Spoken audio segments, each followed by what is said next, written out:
I am back, and we are here to finish up Chapter 11 for Sociology 101, which is discussing about social inequality within the family. I'm first going to start off, we're going to be talking about marriage in the United States and some statistics and some different trends happening now with the family structure. But I'm starting off with, I'm looking at the book in Chapter 3, in Chapter 11, page 314. I'm going to read to you a little excerpt. It says most families tend to follow the American pattern, containing only the parents and the children in the same household, called the nuclear family, tracing lineage and passing inheritance equally through both parents, bilateral, dividing family decision-making equally, democratic, and establishing a separate residence, neo-local, and following the norm of one woman married to one man at any particular time. So this is what we're talking about whenever we say family in the United States. Of course, there are other families here in the United States that don't follow that pattern, but this is what we're talking about when we say traditional. So we evolved from more of a patriarchal, which we still have some underpinnings of that in our society, but things are becoming more bilateral where especially resources and things flow through both sides of the family. But remember, when we still have those underpinnings, what I'm talking about is we still have things that are carrying over, such as the difference in gender roles between the husband and the wife, the difference in the woman taking the man's name, etc. Those things are still kind of carrying over. But again, even that is changing. I have many colleagues that I know that either chose to keep their own names or hyphenated their names when it comes to marriage. I even know a few couples that they hyphenated their names together and they both share the same last name. So there are many things that are happening. But again, what I read to you was the traditional what's going on in our society. So let's talk a little bit about marriage in the United States, okay? So let's talk about something called the marriage rate and the divorce rate. So you've all probably heard on the news and in the media that, you know, the divorce rate is huge. 50% of marriages end up in divorce. Well, what they're talking about is a little bit inaccurate. So the marriage rate and the divorce rate are figured by finding the number of each per year for every 1,000 members of a population. So let's think about that. The marriage rate is just saying per 1,000 people, how many people get married in a year? Per 1,000 people, how many people get divorced in the year? That's how they come up with that number. Well, let's think about that a little bit. The marriage rate is actually going down. Less people are getting married. More people are putting off getting married till later years. So that marriage rate is actually declining because of those factors. The divorce rate, one thing that's contributing it to being a little bit higher is that remember we had that baby boom generation that happened after World War II. Well, those people are getting older, and what's happening is we have a large group of people who are married that have been married for a while who are now getting divorced. So it's really kind of comparing apples to oranges to compare how many are happening in 1 year. What would be a better comparison is looking at the divorce ratio. So to come up with the divorce ratio, that would be the number of divorced persons in the population divided by the number of persons who are married and living with their spouses. So that's actually a better judge if you look at our total population as a whole and count the number of people who are divorced and the people that are married. Because remember, what also happens is sometimes people get remarried. So that would skew the numbers as well. So I'm going to show you a little example here in the book. You can right there, you can turn to it on page 315. It's like opposite of the page I just read. You can see that we had a spike in the marriage rate in about 1945. We also had a spike actually just a couple of years later in the divorce rate. So that's a little bit telling that, you know, some of those people that contributed to that spike maybe changed their mind. Let's also think about what was going on in the 1940s and 50s. That was a time when we were at war. So the economy was a little bit volatile, things were happening. But if we scale all the way back down now, this is counting the divorce and marriage rates, which remember, that is just counting the number of marriages that happen within 1 year per 1,000 people. So if we look at it right now, you can see that our marriage rate has actually increased between 2009 and 2013. So the marriage rate is actually going up, but the divorce rate during that same time is declining. And it's far less. If you look at the two little lines there, the marriage rate is much higher than the divorce rate. So remember, when people get married, they usually don't get married and divorced in the same year. Now, that does happen, but some people could be married 14, 15, 20, whatever years. And so when you're counting just a snapshot in time of the people who get married and get divorced within 1 year, that's very inaccurate. I think I had something else that I wanted to read to you in here. So let's talk about divorce. So in 1940, the marriage rate, I'm reading on page 317 under the section that says divorce. It says the marriage rate was 12.1 per 1,000 people, whereas the divorce rate was only 2 per 1,000 persons. Now, the rate of divorce is half the rate of marriage. It is wrong to include that half of all marriages end in divorce because the divorce and marriage rates are snapshots of a single year and do not take into account the number of divorces and intact marriages from all the past years. So when you hear these things in the news, about the marriage rate and the divorce rate, I want you to kind of question what you're hearing. I also think it's important because most of the students who are in my class are not married. And I don't want that to contribute to your idea of whether or not to get married because the divorce rate is so bad, they say. So what contributes to divorce in the United States? So we can look at this from an individual level and the societal level. So the reason why some people get married,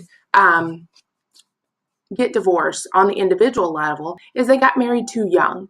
When typically the younger that you are when you get married, the more likely that you will get divorced. You're young, typically before you're in your early 20s, your brain is still developing. And so your ideas about life and what things should be like will change. Another thing that contributes to it is long marriage. So the longer that you're married, the more likely that you'll end up in divorce. Usually in those early years in life, you welcome children, you have lots of changes going on. And then when the kids leave the nest and it's just you two there, you might realize that you're two different people. Another reason is because of inflexibility and disrespect between partners. What is a marriage? Boil it down, it is a business transaction. You're sharing resources, you're sharing capital, you have a home together, you're sharing children. And if there's disrespect or inflexibility between those partners, it's really difficult to make it be successful. So let's look on the societal level. If we're looking at a snapshot of the entire United States, what leads to divorce? Well, typically during times of economic prosperity, people are more likely to get divorced. Now let's think about that. When the economy is doing well, people are more likely to get divorced. That may leave some questions in your head, but let's think about that. Typically, people will not get divorced if they feel stuck economically. So if your family is struggling financially, separating or moving away from your partner is going to look more difficult and feel like more of a drag. So you might be willing to stay in a marriage where you're not satisfied. So statistically, we can see that during times when the economy is doing well, more people are likely to get divorced. The other things that have contributed to it is we have some more relaxed views on divorce within the American society. The other is the population surge. So when you have more people, you're going to have more divorce because your numbers are just going to go up. All right, let me check to make sure I didn't miss anything. So one other thing I want to add in, I want to read out of your book on page 318. A lot of media might say that, the United States, what's going on there, the divorce rate is so high. Well, let's see what the data says about comparing us to other countries. It says the media often have the impression that the United States is experiencing a high divorce rate due to social factors peculiar to this country. In fact, since 1960, the divorce rate has risen more than fivefold in Canada and the United Kingdom, almost tripled in France, and doubled in Germany and Sweden. The divorce rate has also gone up in Japan, but to a lesser degree. On the other hand, countries like Asia, Central America, and South America have significantly lower divorce rates. So the reason why I read that to you is because I don't want you to feel you're alone. It's happening other places as well. So now I want to talk quickly about family violence within the home. So it's very important that you know and recognize that statistically, you children are more likely to be hurt by someone that you know rather than a stranger. I feel like that's very important for everyone to know. I used to work for about 5 years in a rape crisis center, and people across the country are always so concerned about stranger danger and strangers or, those type of people hurting your kids. But if you think about it, in order to victimize someone, whether we're talking about sexual abuse, physical abuse, emotional abuse, you usually need to have some sort of connection with that person in order to be able to victimize them. You gain their trust in order to get them to do the things you want them to do. So that's very important to make that distinction in the beginning. The other thing to know is that most episodes of family violence goes unreported. And that you can probably understand because typically people who are in a family situation, they don't want to hurt each other. There's trust built up there. They don't want them to get in trouble. They know that the consequences of reporting it are going to change their family. So there is this pressure to not report it. So what are the different types of abuse that can happen within the family? Well, first, there's parental abuse of children. So again, that's child abuse. We have, DCFS that investigates this type of abuse.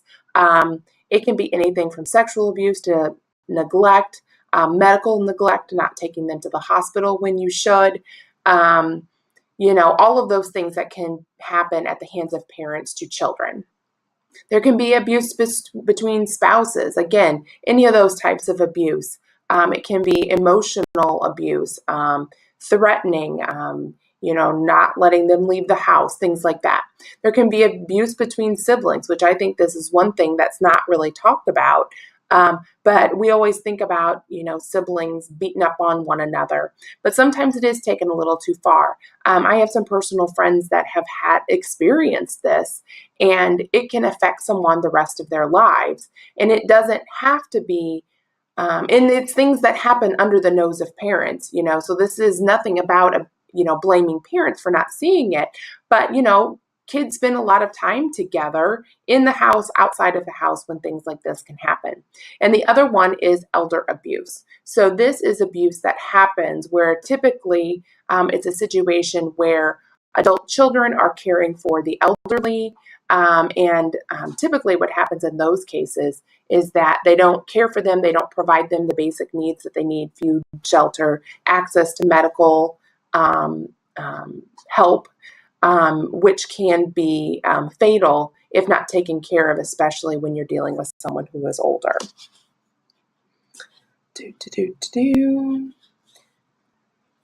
So to finish off the chapter, I think that this edition of the book does a better job about talking about the changes in family structure. Most of our discussions today focused on looking at the different types of family, and not looking at different types, but looking at the nuclear family, which is a mother and a father and dependent children.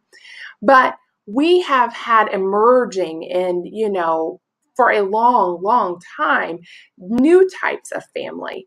And these also bring about other issues when we're considering family. So things like blended families. So when you have two two parents that already have children and you bring them together. That's a new form. The single parent family, where it's a mom or a dad with dependent children raising the children alone.